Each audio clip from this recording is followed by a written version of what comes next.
Hi, welcome to Sulu's Kitchen. I'm Gazina Sulu Kunyamal, and today I'm going to take you to the Malabar Coast, a region highly influenced by the British, French and Arab cuisine, apart from the local cuisine itself. Today I'm going to show you the Malabar Biryani, the very famous fish biryani.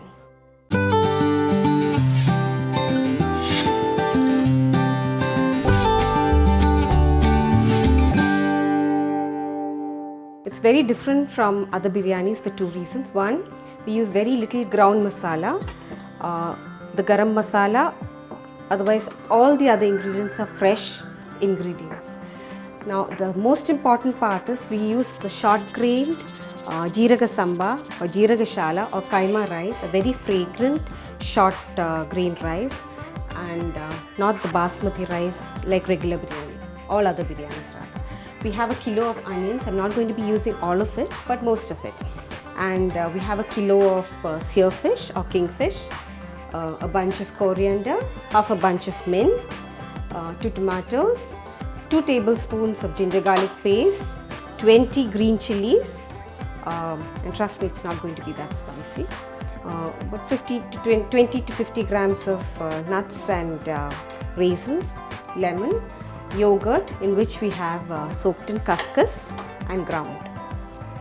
I have here ghee. I'm using the RKG ghee for the simple reason it's fragrant. And we also have here some oil. I'm using sunflower oil here. Health conscious people, you could use olive oil. Basically, you just need to use any tasteless oil.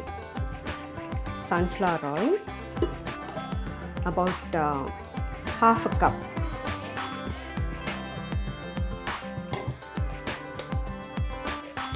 And 3 full tablespoons of ghee.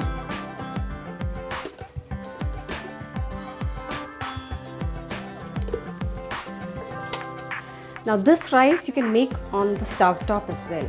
I'm using the rice cooker just for convenience. First add in, here I have whole spices, cinnamon, elaichi or cardamom, and long.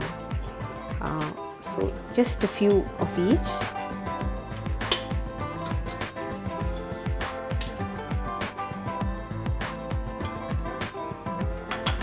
A handful of onions.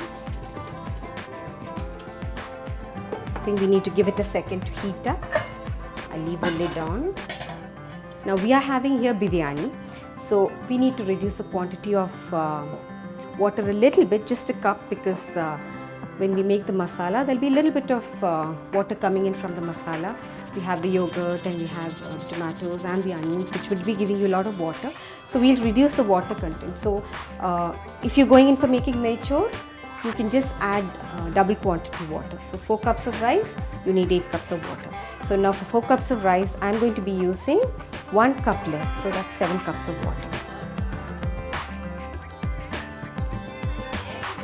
You need to be careful with the salt because we're going to be having salt in the masala as well. We just need about 2-3 teaspoons of salt into the water. That's done. Now we'll put in the rice.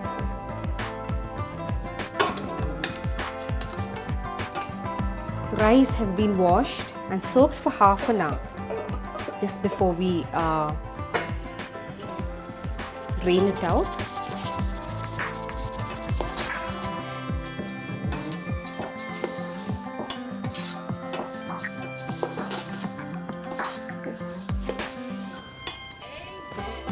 I'm going to measure in approximately 7 cups of water.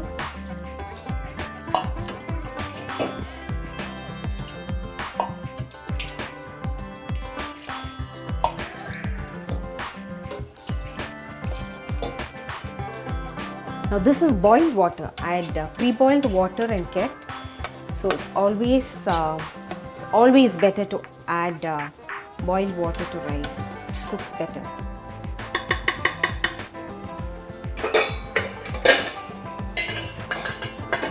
So I'm just going to shut that in and let it do its job. So now we're going to start off with the masala. What I've done here is I've marinated the fish with little bit of turmeric and salt.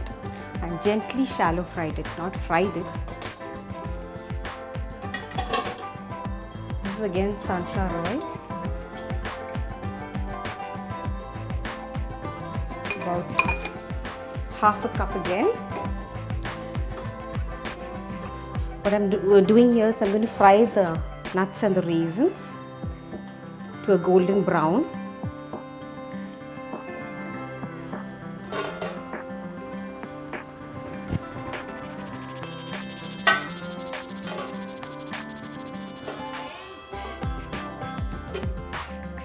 Now this we'll be using to layer between the layers when we layering the biryani, and also to garnish on top. So we'll first fry the cashew nuts.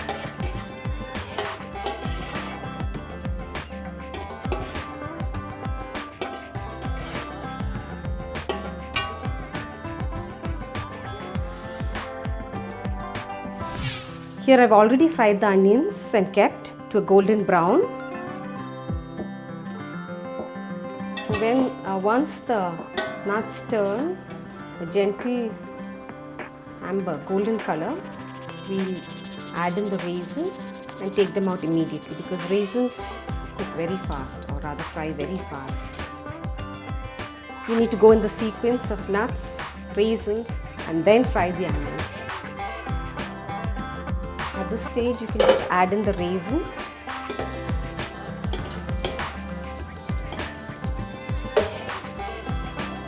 And they are done.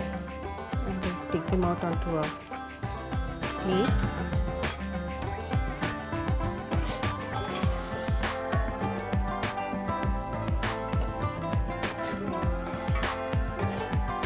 You can go a tad bit deeper if you want. Now you can see that's quite a bit of onions.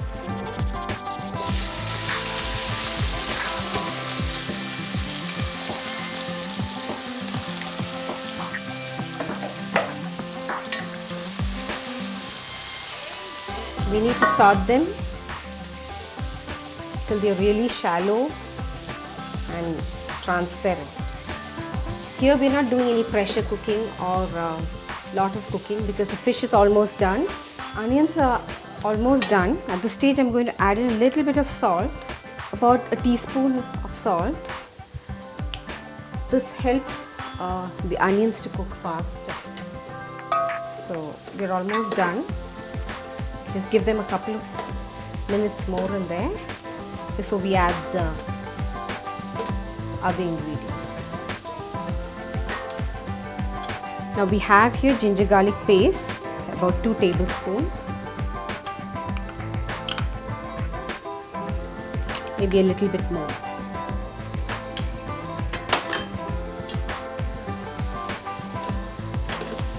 You can get the lovely smell of the ginger and garlic paste.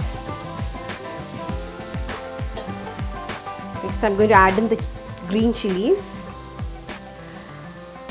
I'm not going to add all of it now. I'm going to put most of it and add the rest after tasting, see if I need more.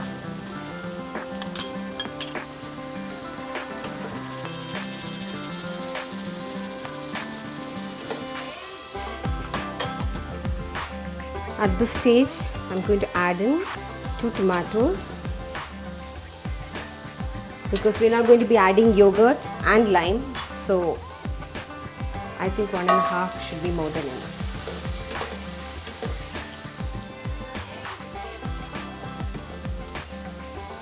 I'm adding another 2 teaspoons of salt, because we've already marinated the fish with a little bit of salt, and the rice has some salt too.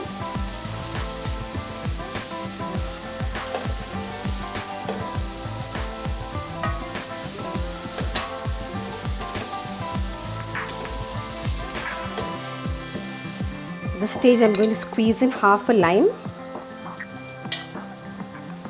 See how it goes, and add another half if required.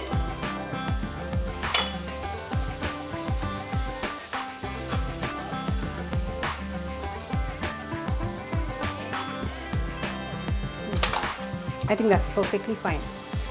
I soaked the poppy seeds and made a paste with the yogurt. I'm going to add that in.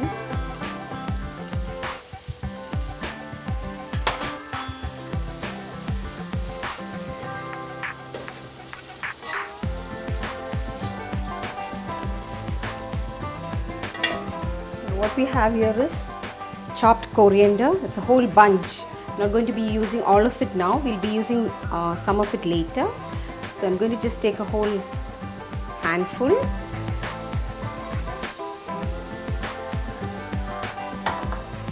And this is mint. This again I'm going to use just a small handful.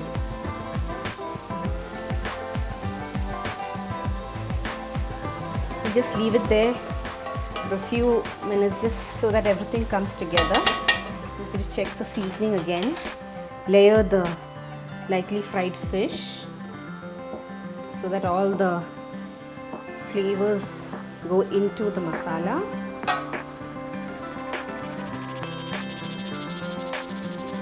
Put that on sim and let the flavors seep in for a couple of minutes. Now what we're going to do is turn them over.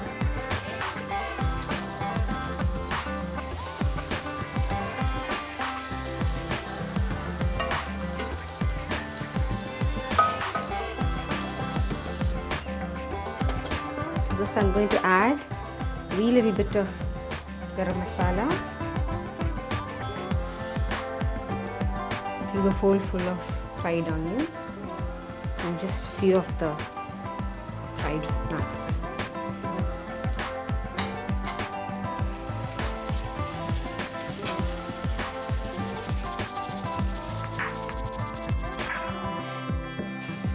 Now we have our masala done. So now we are going to layer the biryani and then put it up for dum. So the masala lies at the bottom.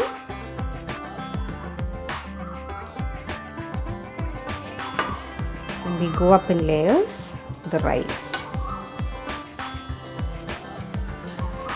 So we have a little bit of fried onions,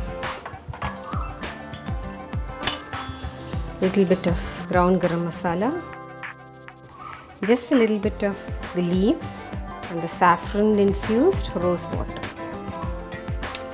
Saffron gives it beautiful yellow color.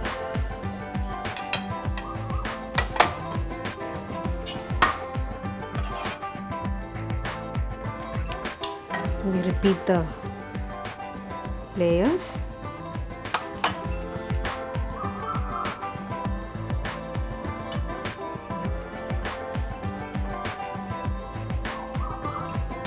You're feeling a little bit indulgent, you can add a little bit of ghee between each layer.